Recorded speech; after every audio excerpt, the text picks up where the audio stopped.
সবাইকে। আপনারা জানেন যে আমরা আজকে আমাদের নমিনেশনটা উইথড্র করেছি। আমি সহ প্রায় 14-15 জনের মতো আমরা উইথড্র করেছি। আর এটা উইথড্র করার রিজনটা খুবই ক্লিয়ার। এখানে আমার কাছে মনে হয় না যে আমাকে খুব ডিটেলসে বা ব্যাখ্যা করে আপনাদেরকে কোনো কিছু বলার আছে। আমি একটা কথা বলে ইলেকশনটা কোন দিকে যাচ্ছে বা কীভাবে হচ্ছে এই জিনিস নিয়ে আপনারা সবাই এখন ক্লিয়ার। যখন যেমন মনে হচ্ছে, যখন যা মনে হচ্ছে তখন তা করা হচ্ছে।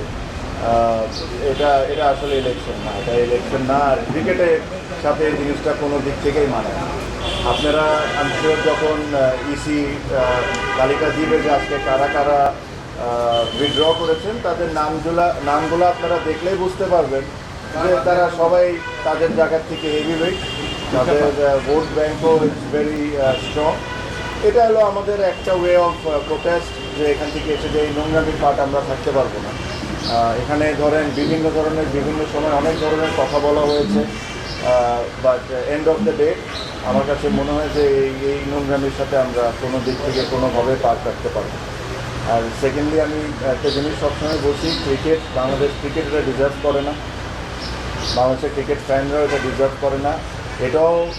এটাও বলে রাখি, আমি জানি না কতজন স্বীকার করবেন কি করবেন না, বাট এখানে আরও অনেকেই আজকে উইথড্র করছেন। তাদেরকে বিভিন্নভাবে বিভিন্ন ওয়েতে বোঝানো হয়েছে বা চাপ সৃষ্টি করা হয়েছে, তাদেরকে করে থামানো হয়েছে। বাট এছাড়াও অনেকেই আজকে উইথড্র করতেন।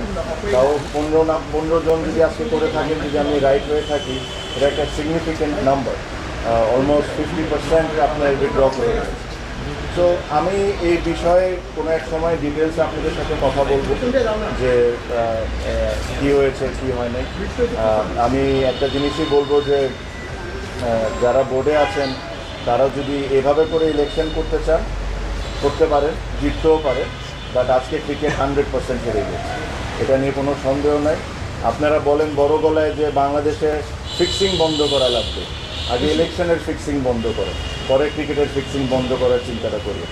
তো আমার এর চেয়ে বেশি কিছু বলার নাই। আমার কাছে মনে হয় যে এটা স্পষ্টভাবে ক্লিয়ার সবার কাছে, কারা কারা কোন সময় কারা কারা কোন ধরনের ইনভলভমেন্ট এখানে রেখেছেন, কী ধরনের ইন্টারফারেন্স হয়েছে। নিয়ম ইচ্ছামতো সুবিধার মতো যে সময় দরকার ও সময় চেঞ্জ করা হয়েছে। আর এর সাথে কারা কারা জড়িত একদম স্পষ্টভাবে ক্লিয়ার। আমি এতে বেশি আর কোনো কথা বলবো না, বাট ইনশাল্লাহ ভবিষ্যতে আমি এটা নিয়ে অবশ্যই কথা বলবো। আমি আমার স্পিচ এই কথাই বলে শেষ করব যে এই ইলেকশন বাংলাদেশ ক্রিকেট বোর্ডের জন্য একটা কালো দাগ হয়ে গেল। আর এই ইলেকশনের পার্টের সাথে যারা আছে এরা আমি শিওর এরা তারাও বুঝতে পারেন